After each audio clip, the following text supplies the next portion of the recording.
Marta, muito obrigado por ter aceitado o convite aqui do programa, que a senhora veio aqui falar um pouquinho para a gente sobre o caso Bianca Consoli. E também, não estava combinado, a doutora Sara Ronda, advogada, estava passando por aqui, a gente foi e pegou ela para falar também sobre o caso. Tá bom? Muito obrigado. Nada, eu que agradeço pelo convite. Bom, falar da Bianca é fácil, porque a Bianca era uma menina amável, estudiosa, carinhosa. Então, não é difícil falar dela, né? E a Bianca, para muitas pessoas, né, que eles me questionam, me perguntam muito no meu Instagram. Tem muitas pessoas que não sabem, olha o que aconteceu, né? O que aconteceu com essa moça tão linda, né? E eu tento responder da medida possível para as pessoas no Instagram. E eu vou respondendo aquilo porque tem muitos comentários, então eu vou respondendo na medida do possível. E tem pessoas que, como não lembram, então, a Bianca, ela era uma moça, né, 19 anos, que tinha sonhos, né, muitos sonhos. Os sonhos dela, ela gostaria muito de ser designer de interiores, né? E como eu não tinha condições de estar ali custeando o curso para ela de design, e aí ela foi para outra área, foi fazer outra faculdade para poder trabalhar e custear o seu próprio sonho, pagar aquele sonho que ela tinha objetivos, ok. né? E atrás do objetivo dela. Sim, ela queria esse objetivo, ela queria. E eu não tinha condições na época também, né? E aí ela estava estudando, estava fazendo a faculdade dela, tinha vários sonhos, né? Ela tinha sonhos de casar, tinha sonhos de ter 2 filhos, né? Ela tinha, assim, ela tinha, na época, ela tinha uns joguinhos, eu não sei o nome dos joguinhos, né? Mas ela montava uma casinha lá no computador e ela colocava a família que ela ia ter na casa dela. Uhum. Então, ela colocava um menino e uma menina, é o que ela queria ter. Então, ela montava aquilo ali, ela tem... Eu não sei aonde que está, mas eu tenho os netbooks dela, tá por lá, deve estar tudo guardado por lá, né? Então, era uma jovem de muitos sonhos. E ela queria ser uma pessoa próspera. Ela falava que ela queria ser próspera. Eu né? vi que a senhora trouxe aí algumas cartinhas dela, né? Sim, porque ela era muito carinhosa, né?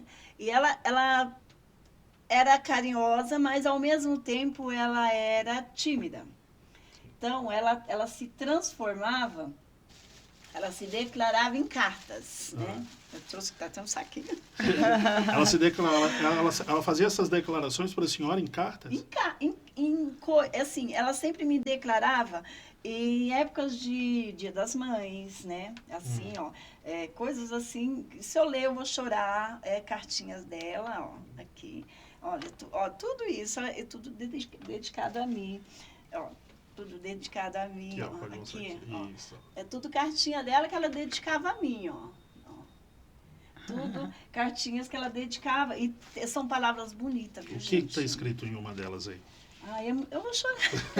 Não. Eu vou chorar. Dona Isso Marta, aqui... até a senhora assim, me desculpa, né? Eu não conheço muito a fundo esse caso, né? Do que aconteceu com a sua filha. Como o Ricardo mesmo falou, vim aqui fazer uma visita, pediram que eu participasse, mas eu fico muito comovida com a história do pouco que eu já me deparei aqui. E eu também sou mãe, eu sei que essa fase normalmente é muito mais fácil, às vezes, a gente falar por carta, os filhos têm uma certa facilidade maior em falar por cartas, em expressar amor de uma forma, às vezes, não tão verbal, mas por desenho, por isso tudo. E eu imagino o que deve ser para a senhora como mãe, até guardar isso tudo, né? Sim. Guardar as coisas dela. Bianca, pelo que eu vi, ela tinha 19 anos quando isso aconteceu. Sim. E como foi, assim, porque do pouco que eu consegui me inteirar sobre o caso, ele era do convívio da família, né? O Sandro era do convívio da família, né? Era casado, convivente com a sua outra filha. Sim, muitos, né, não sabem da história. Bianca, ela morava ela e meu esposo, né? Que é o padrasto dela. E tinha uma convivência do padrasto com ela, assim, de pai e filho, me ajudou a Nossa. terminar de criar. Não, tinha os outros 2 filhos, né, também, né, que era o Bruno, é o Bruno e a Dayana. E a Dayana um dia conheceu, né, essa pessoa. E aí foi aonde começou o pesadelo da vida da Bianca. Eu não vou dizer na época o pesadelo, assim, porque ela, no primeiro momento, é o que ela sofria. Ela estava sofrendo assédio, só que ela não conseguia falar, contar tudo isso. A senhora chegou a perceber alguma coisa? Não, eu não percebia que ela sofria assédio dele. Tinha detalhes que aí, quando a gente estava conversando, ela falava, mãe, o Sandro não gosta de você. Eu não gosto do Sandro. Mas eu falava, mas por quê? Ele fez algo? Não, não fez. Aí ela fala, sempre questionava. Foi várias e várias e várias vezes ela falando. E um dia, eu já deitada, já por volta de 10 horas da noite, ela tinha ido na casa da irmã, porque antes a Dayana era cabeleireira,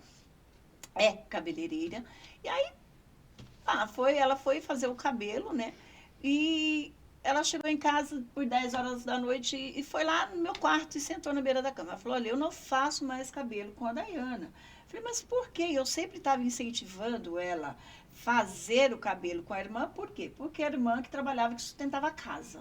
Porque ele fingia que trabalhava, não trabalhava. Entendi. Ele fingia ser motoboy não tinha nada.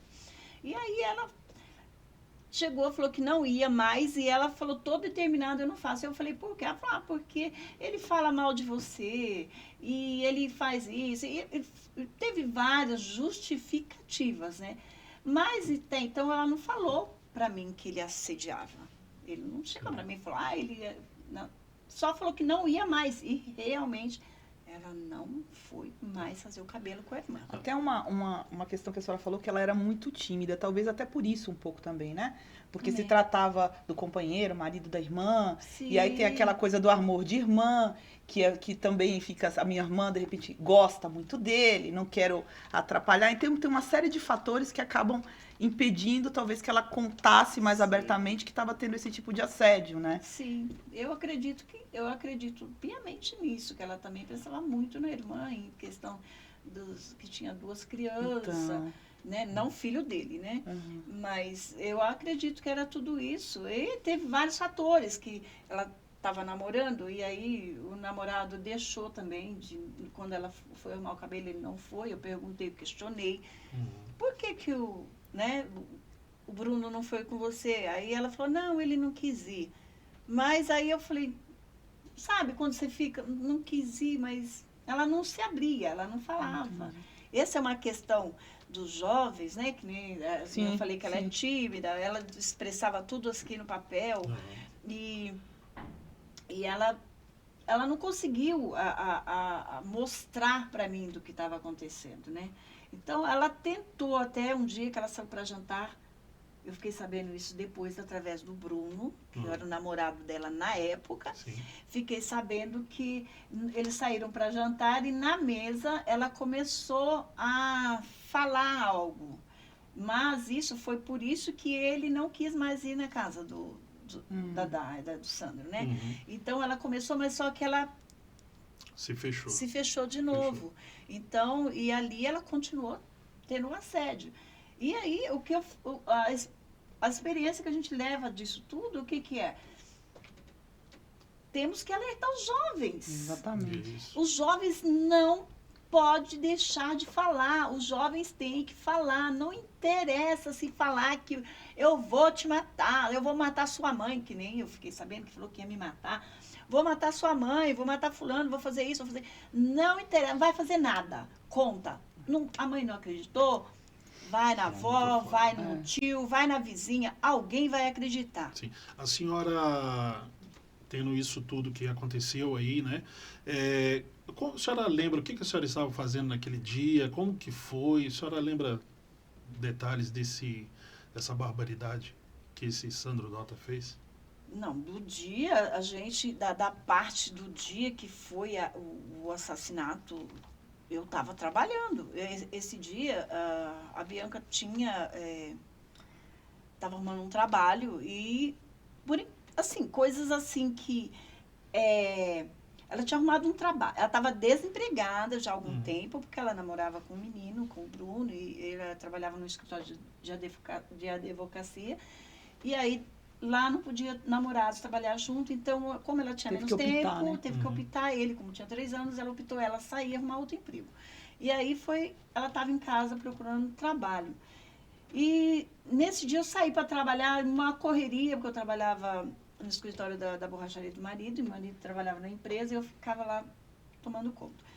E aí quando eu, de manhã cedo, levantei naquela pressa, e puxa, e vai, vem, pega a garrafa de café, e pega isso, saí. E o marido já estava lá embaixo. Chegando lá embaixo, eu esqueci de levar a chave do portão. O marido pegou, a gente saiu, foi trabalhar.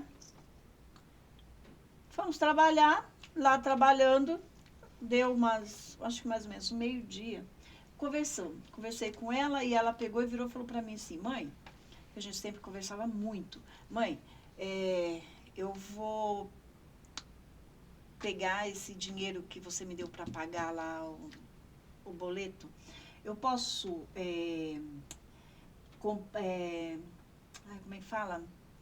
Um concurso que ia ter para Petrobras. E aí eu falei, pode. É um concurso que ia ter. E tinha que pagar lá no banco. Aí tá bom. Eu falei para ela que podia. E ali a gente ficou conversando. Aí ela falou, mãe, eu consegui fechar lá com o pessoal que eu vou trabalhar lá assim no escritório. Eu falei, mas você vai, mas eu vou te levar. Ela virou para mim assim, e falou, mãe, eu tenho 19 anos. Eu sei me cuidar. Mas isso vai muito de encontro também com o que a senhora falou agora há pouco, né? Dessa questão do alertar o jovem, porque o que a gente percebe? Essa juventude de hoje em dia, eles se acham tão preparados para a vida, não tem tempo, experiência, mas eles acham que eles resolvem tudo. E às vezes essa falta da coragem ou do não querer falar aquilo que está acontecendo é aquela situação de querer matar no peito. Eu resolvo, eu sou capaz de resolver, que eu sou adulto o suficiente, né? E aí acabam acontecendo essas fatalidades que talvez, se tivesse tido uma informação prévia, né, teria de alguma forma tentado. Poderia resolver. Né? Sim, eu falo que se ela tivesse contado, ela não tinha acontecido, que nós não ia deixar. E assim foi que ela falou, mãe, eu tenho 19 anos, eu sei me cuidar. Eu falei, tá bom. Eu falei, mas eu vou te levar, porque era um escritório aqui na Paulista, que trabalhava 2 rapazes. E tinha uma menina só que colaborava com eles na limpeza e tal. E eu falei, mas eu vou te levar porque eu quero conhecer os rapazes, né? Aí ela falou assim, tá bom, mãe, mas você vai só até a portaria e não vai subir, não. É tipo... né? Não quero passar essa vergonha de estar sendo trazida no trabalho. No primeiro dia de emprego, você vai me levar no trabalho, né? Eu falei, concordei com ela, né? Sim. Mas aquele é o cuidado de mãe, né? Assim. Aí eu falei ainda para minha esposa, falei assim, ó, eu vou, ela pensando que eu não vou, mas eu vou subir lá, eu vou levar e vou subir. Mas, né, aí nós conversamos, e aí conversa vai, conversa vem, ela já me ligou depois de novo várias vezes, aí a gente conversa, mãe, isso, não sei o quê, ela tinha um Nextel, e várias conversas, tem até nos altos horários, que agora eu não lembro, mas tem os horários tudo certinho que nós conversávamos. E aí, de lá para cá, eu não conversei mais, porque ela ia para a academia, ia pagar lá o boleto para poder fazer o concurso público lá. Ela estava se arrumando para ir para a academia. Estava se arrumando. Ela tinha tomado banho, né? Já tinha... Estava se arrumando. E aí eu fiquei o dia todo, trabalhei, e um dia antes, na segunda-feira, eu acho que foi na segunda, gente, é muito tempo, né? Eu cheguei à noite, voltando um pouquinho atrás. Cheguei à noite, aí ela estava no computador. Ela falou, mãe, vem ver esse professor de matemática. Com esse daqui, eu vou aprender. Olha que professor. E ela me pegou fone, colocou no meu ouvido, aí eu falei, ai, filha, legal, mas a mãe não entende muito, né? Aí, tá bom, falei, Deus abençoe. Aí, isso foi à noite. Aí, ela, embrulhadinha naquela coberta laranjinha dela, lá estava um pouco frio, e na parede dela, assim, estava escrito estudar, estudar, estudar e estudar. Né? O objetivo de vida dela era estudar. E aí, ela me mostrou um cantor que não lembro agora, falou, olha, mãe, você começou agora, mas isso aqui vai ser sucesso. E realmente, eu não sei se acho que é o Gustavo Lima. Acho que é o Gustavo Lima. Vai ser sucesso, não sei o que, não sei o que. Tá. Aí a gente conversou, eu cansada, né? Ah, tá bom. Eu tomei meu banho, aí a dela foi lá e falou, mãe, vai fazer a matrícula para fazer a computação. Você comprou um notebook e não tem computação, não sabe, vai fazer para você aprender, né? Para você lidar com a internet. E a gente também queria montar receitas, fazer um canal de receitas. Sim. E eu precisaria estar, né, aprendendo. Aí tá bom. Aí nós conversamos, ela ficou estudando, eu tomei o banho, né, janta, e fica, depois ela desce e vai, né. Aí fui dormir, no outro dia eu levantei, aí sim, eu fui trabalhar, a gente conversou, tá. Teve esse dia específico foi o dia dos fatos, que a senhora está falando agora. Dia dos fatos, agora é o dia dos fatos. Esse é um dia que eu estava falando, que ela estava me mostrando o professor de matemática, né. Aí, quando foi no outro dia que eu fui trabalhar, que eu conversei com ela até certas horas, né? Aí depois silenciou, não conversamos mais, que ela ia para a academia. Saí do trabalho, aí eu falei, vou fazer uma surpresa para a Bianca. Que ela pediu, né? Eu já tinha pedido algumas vezes. Aí eu vim do trabalho, passei lá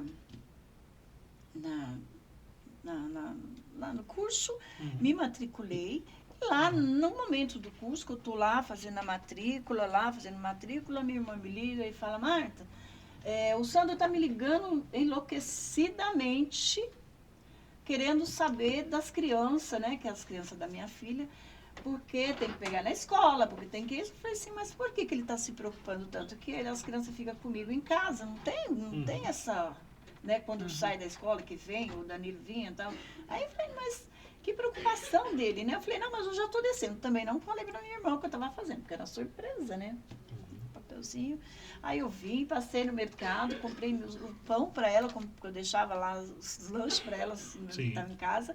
Passei no mercado, comprei e desci. Quando eu estou na descida, quando eu estou chegando, o Sandro me liga. Estou aqui no hospital. Tudo álibi, né? Estou aqui no hospital e com a Daiana. Eu falei, mas o que a Daiana tem? Aí ele falou, porque a Daiana passou mal. E realmente, a Daiana tinha passado mal entre 2 horas da tarde, 1h40, 2 horas da tarde. Foi bem o horário que aconteceu o crime. Que aconteceu o crime, a Daiana passou mal. E ela não ficou bem o dia inteiro, aí levaram ela para o médico. Aí ele foi. Aí, criando álibi, né? Aí tá bom, eu fui embora. Aí desci, falei com ele ali, desci, que eu não tinha o hábito de conversar, que ele não tinha o hábito de ligar, porque eu também não tinha o hábito de estar lá conversando com ele. Sim. E aí, cheguei em casa, e aí eu falei, cadê a chave? Cadê a chave da minha casa? Eu tinha esquecido de levar a chave, porque o marido estava com a chave. E aí eu esqueci a chave. Aí eu subi para casa da minha irmã, aí eu chamei, olhei para cima, a porta aberta, porta-balcão aberta, a luz da cozinha aberta, tinha uns tijolos, tem uns tijolos vazados. Aí lá, a luz da cozinha acesa, televisão falando, né, eu falei, mas, Bianca, foi para faculdade? Aí o Bruno me liga, que é o namorado. E antes de eu subir para minha irmã, o Bruno me liga e fala assim, dona Marta, desde as 2 horas, eu falei com a Bianca, entre um e pouco, falei com a Bianca, de lá eu estou ligando para ela, eu não consigo mais falar com ela. Eu falei, meu Deus, mas como assim? Ele falou, não consegui mais falar com a Bianca, dona Marta, hoje. Aí tá bom, eu falei, subi para casa da minha irmã. Eu falei, aconteceu alguma coisa, né? Aconteceu, eu subi, cheguei na minha irmã, joguei tudo as coisas da bolsa de mulher é uma beleza, né, irmã? Joguei tudo em cima do sofá. Aí cheguei, não achei a chave. Aí peguei meu neto, peguei uma escada, bem daquelas escadas de construções, bem grandona. Aí coloquei, falei, você pula e vai lá em casa pegar a chave. Aí você vai lá pegar a chave. Foi ele que viu? Abrir. Não foi. Aí ele desceu correndo, desceu, acho que deve ter uns 25 degraus. Aí ele chegou lá, ele já voltou com a chave e falou, avó, a tia Bianca deixou porta aberta e televisão da cozinha ligada. Eu falei assim, aí eu falei, mas a Bianca não ia deixar tudo isso, não, tá acontecendo alguma coisa. Eu falei, tá acontecendo alguma coisa. A minha irmã estava junto, né? Eu não esperei a minha irmã também não esperou. Eu desci aquelas escadas assim, que nem um relâmpago, assim. Desci quando eu cheguei lá embaixo. Eu adentrei na cozinha, quando eu entrei, olhei, eu vi assim a televisão ligada, e aí fui para a sala, né? Quando eu chego na sala, é a pior visão de uma mãe. A pior. Um desejo para mãe nenhuma. Mas nenhuma mãe. A minha filha ali, estirada no chão, mas para mim ela estava desmaiada. E aí eu voei assim, pulei em cima dela. E quando eu pulei em cima dela, é coisa de mãe, né? Assim. Aí eu peguei, ela com a cabeça virada, eu peguei a cabeça dela, estava dura, mas para mim ela estava desmaiada, porque não, você olha ali, estava desmaiada, para mim estava desmaiada ali, o momento ali, ela estava desmaiada, porque não tinha como ela tá, para mim não tinha nada assim, eu não percebi nada, deitadinha, como se ela deitou e dormiu ali, não tinha relato, não tinha nada, assim, a roupa dela intacta,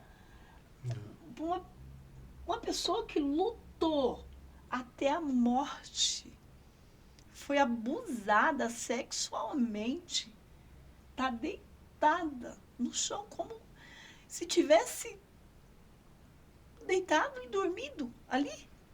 A roupa intacta, a roupa da academia, que é uma peça difícil de se colocar. Difícil, né? Normalmente. Mas, ali naquele momento, a minha vontade era que ela voltasse. Ela estava com a cabeça dura. Aí eu larguei, a minha irmã já chegou por trás, eu larguei e saí correndo. E saí e subi a escada. Subi aquela escada assim que nem um foguete. Aí lá em cima, a primeira pessoa que eu encontro foi o Adriano, que é um vizinho, na época uma pessoa bem forte, assim, né? Aí eu falei para ele, pelo amor de Deus, faz massagem cardíaca na Bianca, porque Bianca está desmaiada, né? Você faz a massagem que eu acho que ela vai voltar, porque na minha cabeça, através de uma massagem, porque é muito doida a cabeça, a cabeça... E é tudo muito rápido, né? É muito rápido, você não pensa. Então, na minha cabeça, aquelas massagens cardíacas... Ela iria voltar. Aquilo ali ia fazer ela voltar. Então, eu falei, como eu vi os braços dele fortes, falei, vai fazer e ela vai voltar. E ele desceu. E aí, quando ele desceu, aí as pessoas que já entraram atrás de mim, porque eu chorava e estava... Aí as pessoas desceram, já não deixaram mais eu descer, entendeu? Não deixaram mais eu entrar. E aí eu fiquei ali, eu falei, ela vai voltar, ela vai voltar, ela vai voltar. E ali enjoelhada, no meio da rua. E ele foi realmente. Ele foi lá, ele fez a massagem. E ela não voltou. E 3 meses depois ele chegou em mim e falou, dona Marta, eu fiz a massagem. Mas o que saiu da boca dela era uma sacola dobrada. Então, a perca de um filho. Todas as mães perderam o filho. A dor é igual, porque você perdeu um filho, devolver um filho para Deus, com câncer, com qualquer outro tipo de doença, ela dói do mesmo jeito que eu sinto a minha dor. É uma dor que não passa, né? É uma dor que dói a alma. Só que às vezes as pessoas acham assim, olha, a sua dor não é igual à minha, porque pessoas falam para mim, eu perdi meu filho, mas meu filho foi com câncer, meu filho foi acidente. Não, a dor é igual, né? Só muda a forma, né, de se perder um filho. E tem o violento, ela é aquilo que fica muito marcado na nossa cabeça, né? Porque você não imagina devolver um filho com violência para o Papai do Céu, né? É como se tivesse fugido da ordem natural das coisas, né? Fugido da Porque ordem a gente, quando é os nossos pais, a gente sabe que isso vai acontecer. Agora, depois que você tem um filho e você espera que eles, né, enterrem os seus pais, e de repente isso tudo faz diferente.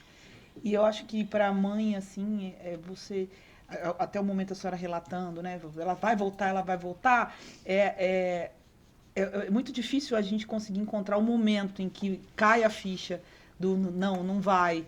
Porque é como se sempre fosse tentar esperar que ela fosse voltar, né? E isso se posterga durante muito tempo. Mas esse ponto aí, doutora, eu fiquei lá na Viela esperando que alguém falar para mim que ela voltou. Mas ninguém veio falar para mim que ela tinha voltado. Então, eu fiquei ali e ninguém veio falar para mim que ela tinha voltado. Aí, de repente, só começo a ver ambulância, polícia e aquilo, aí você começa entrar em parafuso. E que horas que ele chegou perto da senhora para falar alguma coisa, esse Sandro Dota? Ele chegou para falar alguma coisa depois que a senhora achou a Bianca ali? Ele compareceu ali também naquele momento? Para mim, na verdade, ele não me deu nenhuma palavra de solidariedade, não. A Dayana, quando ele veio com a Dayana do hospital, eu fiquei sabendo do relato depois, ele chegou na esquina, a Dayana viu muito carro de polícia, tinha mais de 10 carros de polícia, ambulância, bombeiro, tinha tudo ali na rua. E ela pulou da moto e saiu correndo, porque ela não sabia o que tinha acontecido. Foi quando ela adentrou tudo dentro de casa e ele correndo atrás dela, né? Isso é o relato da Dayana. E aí, o sangue frio dele, ele falou para ela, e a Dayana muito desesperada, ele falou para ela, para com isso, ela já morreu mesmo. Isso ele falou para a Dayana. Para com isso, ela já morreu mesmo. Então, quer dizer, já ele sabia que era, né, que era ele que tinha matado mesmo. Então, ele já morreu. E como foi o momento que a senhora descobriu que era ele, que foi ele? Como que foi isso para a senhora ali? Quando foi isso? O momento, assim, foi uma investigação muito árdua. Os investigadores, que foi 2 investigadores que eu tenho profunda gratidão, tenho eles nos meus contatos. Ele trabalhou, eu vim descobrir agora, há pouco tempo, pelo WhatsApp dele, que ele falou, dona Marta, durante 3 meses, eu não tive um domingo de folga. Eu trabalhei todos os dias no caso da Bianca. Só gratidão por ele, só gratidão. Ele foi o marido, me ajudou. E ali foi, nos primeiros momentos, o Sandro, ele agia como que se não fosse ele. Aí ele falava assim, lá no tem que pegar, ele falava assim, é nóia que entrou para roubar alguma coisa. Ele inventava, cada hora ele inventava, aí os investigadores, olha, tem câmera lá na petroquímica, aí ele ficou desesperado, pensando que tinham gravado ele entrar, mas a minha mãe viu ele voltando na cena do crime. A minha mãe viu de cima da casa da minha irmã, da laje, viu ele voltando na cena do crime. Né? E aí, eu vou fugir um pouquinho do relato agora e pedir assim, para as pessoas que uma criança, eu falar, olha, na casa de fulano tem alguém gritando, acredite, não desconsidere aquilo que aquela criança está falando, porque isso houve. A criança escutou toda a angústia da minha filha, a luta da minha filha. E essa criança foi, não vou dizer nomes, né? Foi e contou. E a pessoa falou, não é para falar nada, não é para avisar. Se tivesse avisado para minha mãe, para minha irmã que estava ali do lado, poderia ter evitado. Se tivesse talvez dado um grito ali, na hora, poderia ter A criança, ela escutou, a criança falou, olha, vó, na época, né, falava pai da Kathleen. O pai da Kathleen entrou lá na casa da Marta e tá uma gritaria, tá gritando muito lá. Então, era a questão da Bianca, estava em luta corporal e muitos gritos. E a avó não deixou. A avó deveria ter falado, olha, vai até lá, vamos lá falar para a dona Flor, né? Porque ela sabia que eu estava trabalhando, vamos lá ver o que está acontecendo, vamos falar para... Não, a gente não pode descartar a violência. A violência, ela tá global, a violência. A gente tem que ficar atento a essas coisas. É aquele velho ditado, né? Que fecha os olhos e fala, não está acontecendo comigo, então não me diz respeito. Assim, não é bem assim. Não é que você vai... Está acontecendo, o vizinho não tem nada a ver com isso. Não, a gente tem a ver com o nosso próximo, sim. Porque se a gente tem a chance de salvar o nosso próximo, a gente tem que salvar. Porque, às vezes, você está escutando o barulho lá, uma pancadaria de casais, nós temos que denunciar, sim. Não interessa que eles não vão gostar, mas nós temos que fazer a nossa parte. Dona Marta, tem uma curiosidade. E com relação, por exemplo, a Daiane, né?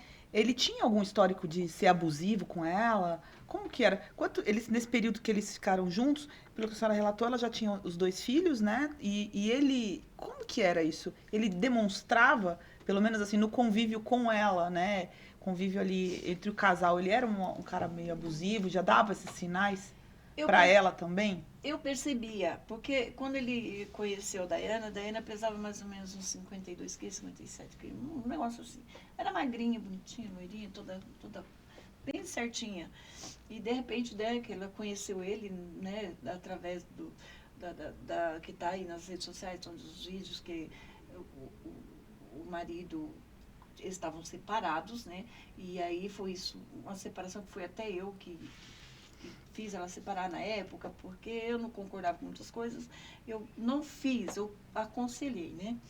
E aí a gente foi mostrando as questões, porque a gente quer mãe, a gente quer o bem dos nossos filhos, a gente não quer o mal. E aí ela foi, e o marido dela, o pai das crianças, foi internado numa casa, né, de recuperação. E lá, ela, através da mãe dele, vamos ter que levar as crianças para ajudar na reabilitação dele e tal. E ela foi. E lá o Sandro começou a assediá-la. Ele era uma pessoa que estava internada também nessa clínica? Ele dizia que ele era... gerente não. Um cuidador, alguém da administração. Administrador lá do local lá, né? Mas isso, ele ficou, depois o marido saiu, mas ele continuou na casa da mãe dele e tudo, ela ficou em casa, e ele começou a persegui-la. Aí ele começou a ir até a minha casa, e aí ele ligava, teve registro dele ligar 50, ele no orelhão do outro lado da rua, e ligar 50 vezes para ela, e o telefone dela estava na parte de cima, e ela estava me ajudando a limpar o sobrado, e ele ligar 50 vezes. Então ele já tinha uma personalidade meio, sim, né? Nesse sentido, do assediador que foca numa coisa, numa pessoa, e fica atrás até conseguir. Não, até porque a sua filha, pelo que a senhora falou, o marido estava internado, então nada, ela é esposa de um paciente, a qual está sob os cuidados dele, seja de uma forma administrativa, estava ali, mas estava levando as crianças para... E ele se interessou e foi ali, Sim. Independente se ela tinha um relacionamento ou não, pelo que eu então... Focou em cima, e ele focou em cima dela, e ele focou mesmo, e ele é uma pessoa extremamente abusiva mesmo. E hoje, o seguinte, a pergunta que todo mundo está fazendo, né, fez para mim bastante nas redes sociais, aonde está Sandro Dota hoje? Aonde está ele? O Sandro ele estava em Tremembé, e Tremembé ele ia sair 2021, Dia das Mães, né? Porque domingo é Dia das Mães, 2021. Já estava em regime semiaberto, né, doutor? Regime semiaberto que fala. Ele estava no regime semiaberto já, estava livre dentro da cadeia de Tremembé lá, trabalhando, diz que lavava banheiro, fazia isso, fazia aquilo, né? E ele estava todo livre. E Ele estava se reeducando. Estava se reeducando, né? Que fez cursos, fez isso, aquilo, para reeducar, né? E ali, ele estava para o semiaberto de 2021. O que acontece? Pelo que está nos autos, está nos processos aí, para as pessoas que quiserem entrar nas redes sociais e pesquisar, Sadudoc, pode pesquisar que está lá. Não, ele teve um abuso, como é que fala? Eu cheguei até a olhar isso. Ele teve uma sindicância, né? Assim, eu não sei se foram uma ou duas sindicâncias, mas uma eu consegui verificar que foi uma importunação sexual dentro lá da penitenciária, em cima de uma agente policial. Que ele não está na penitenciária de Tremembé. Ele já foi de Guarulhos. Porque depois disso, ele teve esse ataque lá, como é que fala? Abuso sexual. Eles colocaram como importunação sexual da policial. Aí ele diz que, dizem, né? Ele pediu para ela não falar nada, tal, mas ela fez boletim de ocorrência, ela usou todos os trâmites dela, e ela foi até o final. E aí ele, não sei se foi julgado ou não, porque entrou em segredo ele de justiça. regrediu, ele não teve o benefício do semiaberto. Aí ela voltou, ele regrediu. Então, para o pessoal entender, ele ia para o semiaberto, tá? Ele ia se ressocializar. Na realidade, a ressocialização, tecnicamente, acontece desde o momento da prisão. A prisão, mesmo no regime fechado, ela já é com foco na ressocialização. Sim. Que a gente sabe que não acontece. Né? Na realidade, ali o ambiente também não é propício para isso. Sim. O que eu consegui verificar, rapidamente aqui, porque eu também não estava preparada para isso, mas assim, ele já tinha um lapso de progressão de regime, foi solicitada essa progressão de regime para ele já tinha tudo certinho, estava com a progressão ganha, e nisso ele teve essa sindicância de importunação sexual. Né? Alguma coisa no banheiro, que ele alega que ele estava limpando o banheiro, mas na realidade ele estava observando a gente se trocar, e ela pegou ele no flagrante, enfim, nessa situação. E aí foi onde teve a sindicância julgada e regrediu. Até consegui observar assim, rapidamente que até a defesa do Sandro tem tentado reverter isso de alguma forma. O que me chama até bastante atenção que eu, assim, como eu disse, não conhecia o processo, mas uma coisa me chamou a atenção. Ele teve excelentes advogados ao longo do processo, né? Advogados caros, para uma pessoa que não trabalhava, para uma pessoa com poucos recursos. Então, é uma curiosidade até que eu tenho. Né? Quem que consegue, quem que financia isso? Não é um advogado, né? São vários advogados ao longo do processo, e todos os advogados que a gente, de uma certa forma, até pelo próprio mercado jurídico, a gente sabe que são advogados caros, né? E isso é uma curiosidade que eu tenho, de como que consegue, né?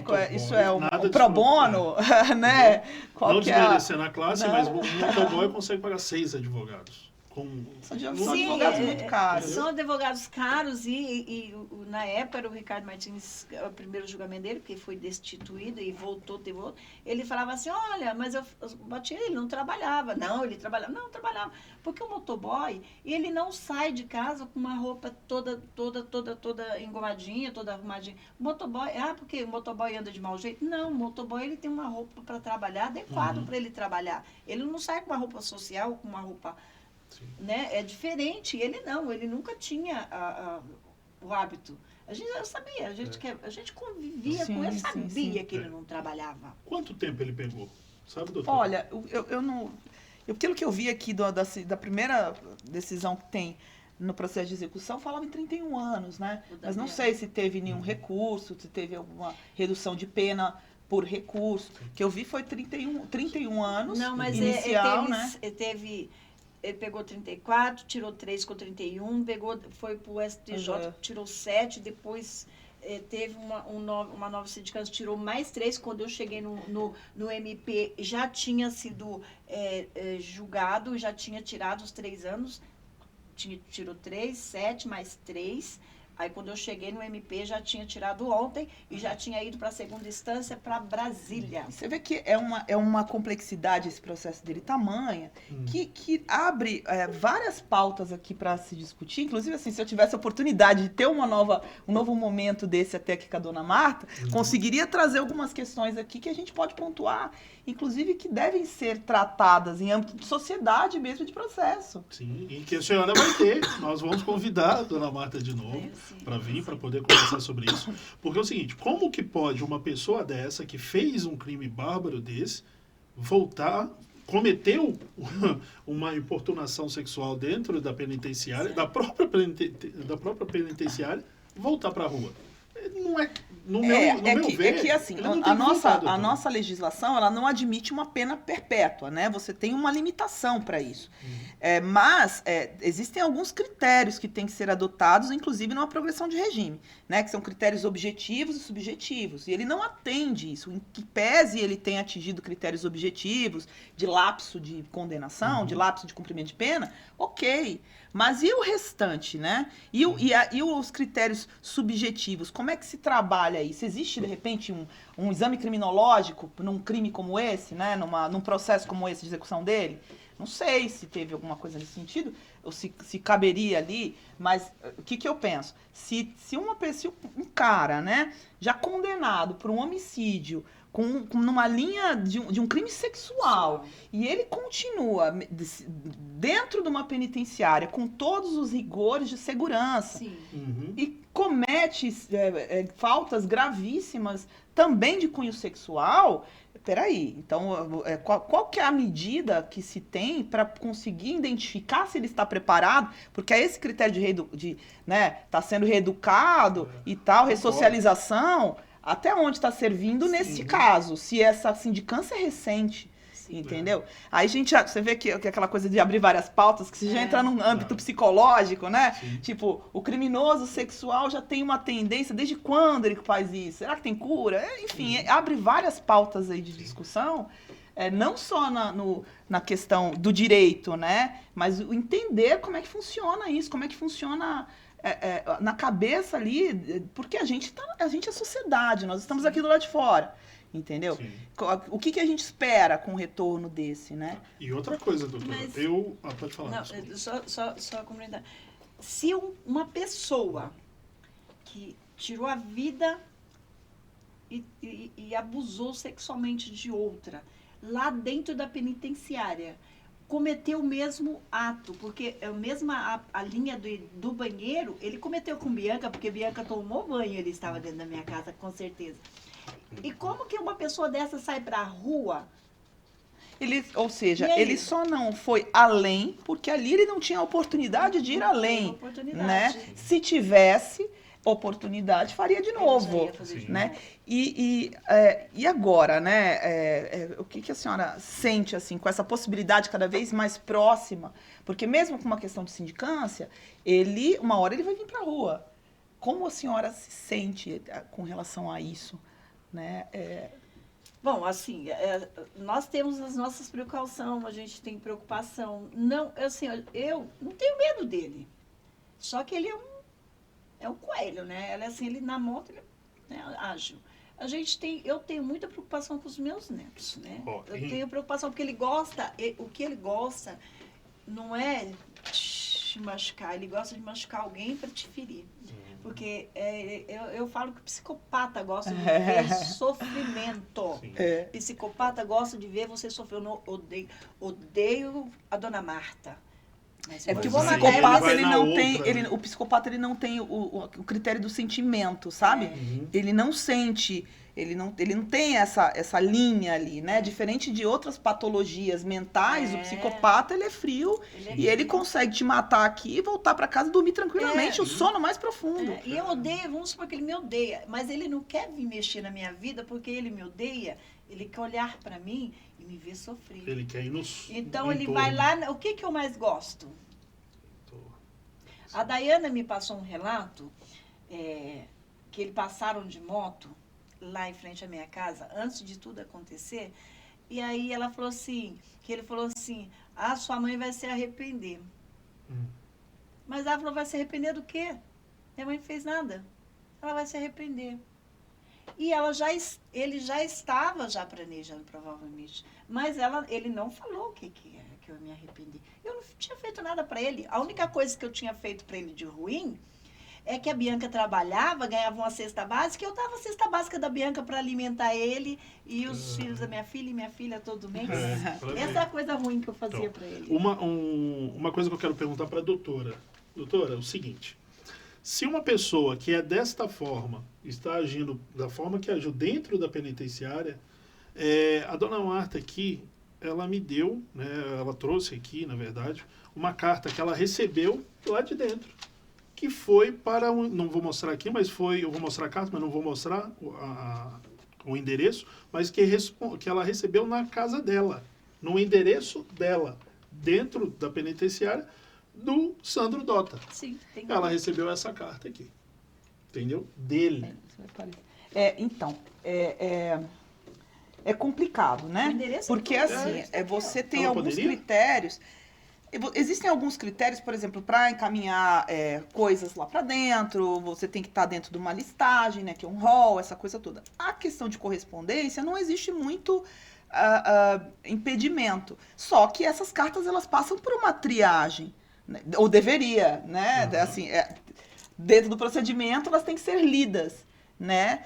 E ter esse cuidado, porque você tem uma pessoa presa que está mandando carta para os familiares da vítima, e ele era no mesmo endereço que a senhora morava, não? Não, o endereço é totalmente, que Novo. ninguém sabe onde eu moro. Endereço Ele novo. me mandou com nome da rua, número do condomínio, e o número da torre e o número do apartamento. E apartamento. A pergunta que eu acho que é mais relevante aí é como que ele lá dentro tem acesso ao novo endereço da mãe da vítima, Então, entendeu? essa é a pergunta que eu faço pra senhora, Não, doutora. aí que tá. No meu complicado. entender, se a Uhum. pessoa tá presa no regime fechado, ela só tem contato com o mundo exterior de duas formas, ou pela visita ou pelos seus advogados. Entendeu? Então, a questão é como essa informação, esse endereço chegou a conhecimento dele para que ele pudesse mandar carta para os familiares da vítima, que é o que tem que ser verificado, Mas beleza. né? Se o advogado E o tem essa teor informação... também dessas cartas, né? Tá, mas vamos lá. Se o advogado tiver essa informação, o advogado pode passar? Na realidade, o advogado não pode passar, mas assim, eu acho que é até um pouco temerário a gente falar assim, o advogado, porque de uma certa forma pode dar a entender que o advogado passou. O que a gente tem que pensar é o seguinte, o contato dele com o mundo exterior, tá, estando lá dentro, são através das visitas e através do atendimento com o seu advogado. Que eu também não sei quem não verifiquei, mas vi que ele teve muitos bons advogados e advogados que têm uma conduta ética boa, então, enfim, mas de alguma forma chegou, entendeu? Por outra correspondência de um terceiro, não tem. Isso é uma coisa que precisa ser melhor analisada e alguma providência tem que ser tomada, porque se o criminoso continua mandando, começa a mandar correspondência para a família da vítima, qual intuito tem nisso? Entendeu? Qual o critério de ressocialização disso? Se ele gosta de prejudicar, vamos supor não que é nem ele prejudicar, eu acho que é mais no sentido de pressionar, Sim. ou talvez intimidar, ou talvez criar uma narrativa que seja para ele adequada, que possa o beneficiar até numa possível progressão, vai saber? Sim. Para isso eu teria que até dar uma analisada mesmo no processo dele, entender qual é essa linha de defesa, para poder, de repente, entender qual é a motivação, qual é o objetivo de estar mandando carta para a família. Ou se ele tiver né? essa linha de psicopata mesmo, né, ele pode estar ali manipulando, né, querer fazer uma dor mas nela ali. Eu sei onde você mora. Mas isso, Entendeu? São vários aspectos, né? Isso daí é o que eu sei, mas ele mandou, não foi só para mim, ele mandou para minha filha. Minha filha já mudou de casa, já não mora mais no endereço que ele mandou a carta. Eu não trouxe, mas eu tenho, ela tem. E eu vou mudar também. E aí você me fala, e o prejuízo que isso causa? Porque você tem toda uma mudança, toda vez que você recebe uma carta do cara, você tem que sair da sua casa, você tem que mudar por uma questão de segurança, sua filha tem que mudar. E aí volta a pergunta, né? Como que fica isso? Quer dizer que a família teve uma perda né, insubstituível, que não vai ter reparação nunca. E ainda tem todo um prejuízo que vem sendo causado por informações que são passadas para ele lá dentro, e ele tem condições de pagar excelentes advogados.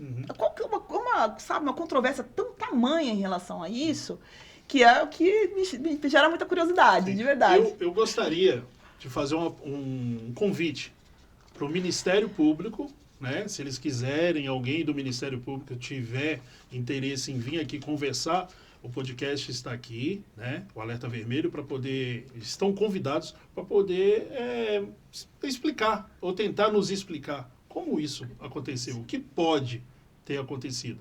Eu gostaria de vocês aqui, alguém de vocês. Vamos ver se vão se manifestar aí, tá bom? E talvez até uma sugestão minha seria verificar quem é o atual advogado do próprio Sandro Dota e também fazer esse convite. Para que a gente possa entender qual que foi, não é, dona Marta, como que, qual é a linha que está se adotando e que ele possa, de repente, orientar o cliente dele que ele não pode tomar esse tipo de atitude, não é? Que ele não pode continuar importunando a família da vítima. Então, é um convite aí que eu acho que o programa é seu, meu amigo, você deve fazer. O convite está feito. E é o seguinte, ó, eu só quero fazer uma coisa com a senhora. Eu gostaria de convidar a senhora para um próximo podcast, tá? Junto também com a doutora Sara. Quem sabe a advogada também do caso, tá? Do Sandro Dota, se o advogado ou a advogada tiver interesse, né, doutora? A senhora topa? Olha, eu topo, eu acho assim, fui pego de surpresa. Não conheço o caso, dona Marta, acompanhei mais pela mídia mesmo. Nunca entrei no processo deles para ver, acho que o processo, até eu tentei olhar antes da gente iniciar, o processo mesmo de instrução, processo físico, me parece ainda. Mas se tiver uma próxima oportunidade, eu gostaria até de pesquisar um pouquinho mais e trazer algumas questões aí, porque pelo menos assim, muito, passando de uma forma muito superficial aqui, o que eu pude ver, eu acho que existe muito campo aí que precisa ser verificado, inclusive na questão de procedimento mesmo, porque você está lidando com um crime gravíssimo que teve uma condenação, soberania do Tribunal do Júri, de repente essa soberania do Tribunal do Júri já tem um monte de recurso, pelo que a dona Marta relatou, uma condenação X que foi reduzindo, e que ele só não está na rua por cometimento de uma nova, a gente não pode chamar necessariamente de delito, mas de uma falta gravíssima dentro do sistema penitenciário. Sim. Então, quais são os critérios, não é? Quem sabe, de repente, aí, a gente está falando tanto de alertar e de trazer aí uma visão diferenciada sobre as coisas, quem sabe até nisso a gente não consegue surgir um novo movimento para como lidar com esse tipo de caso, não é? O que está faltando na apuração do processo penal e nas execuções para poder fazer uma avaliação correta de quem pode ser reinserido na sociedade ou não, não é? Qual que é o critério? Para mim esse cara não tem que sair, é isso. Senhora Marta, muito obrigado, tá? Pela presença da senhora. A senhora está convidada novamente aí, tá bom?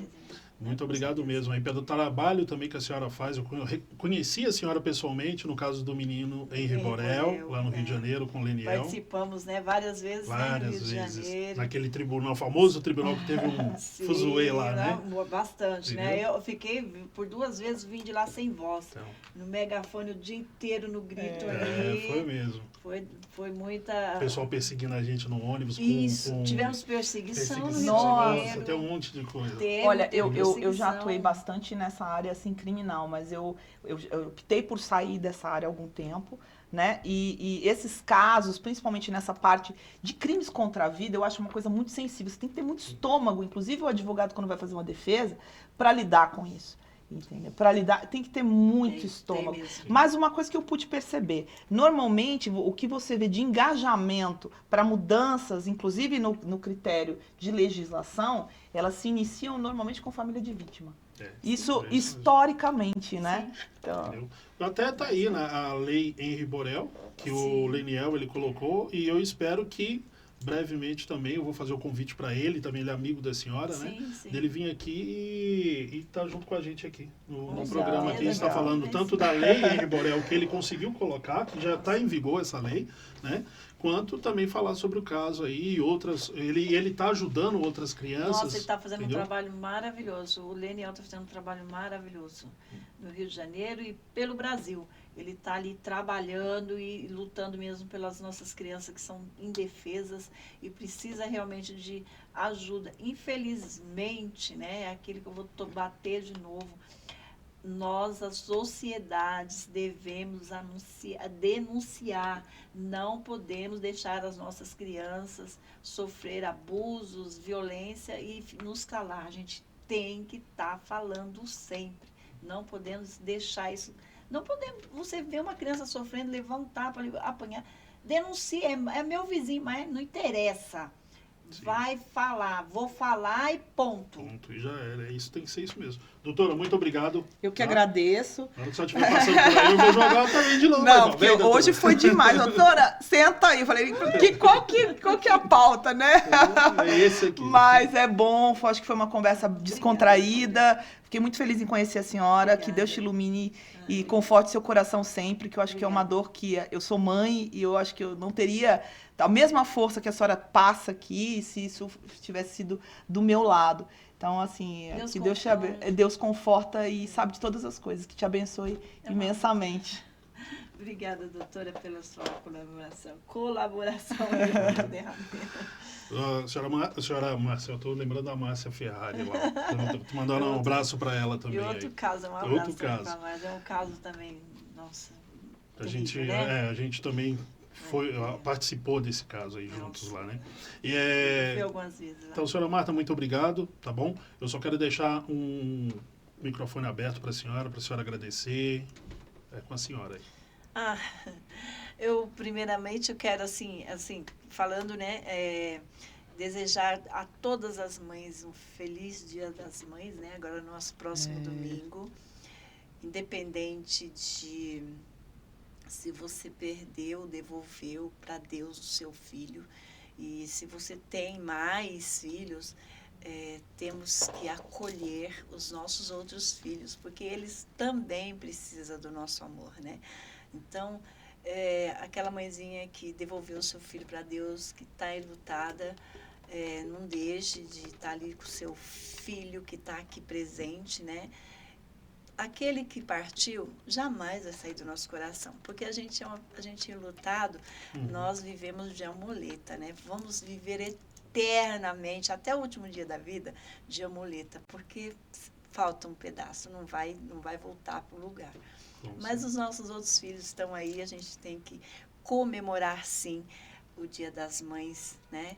E a minha Bianca, jamais ela gostaria que eu deixasse de comemorar o Dia das Mães, porque a Bianca era, mesmo tímida, era alegre, e era assim, mãe, sorri sempre. Eu não era muito de ficar sorrindo. Hoje eu vivo sorrindo.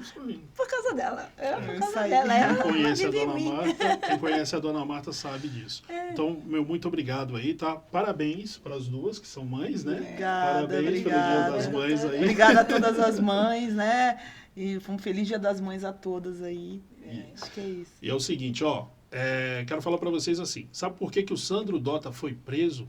Por causa de uma mancha de sangue que estava na calça dele, que foi encontrada, né, essa mancha de sangue lá, e as unhas da Bianca, o polegar?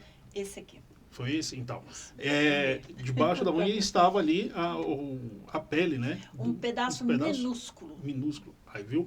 Eu quero falar para vocês que é o seguinte, olha só, para vocês verem a importância da perícia, no caso, não só nesse caso, como em todos os casos que tem a perícia, né, o perito ali, e também parabenizando os dois policiais aí que trabalharam incansavelmente aí no caso, meus parabéns para vocês, tá? E aquele negócio, não existe crime perfeito, e sim mal investigado. Muito obrigado a vocês e se liga aí no próximo podcast. Abraço.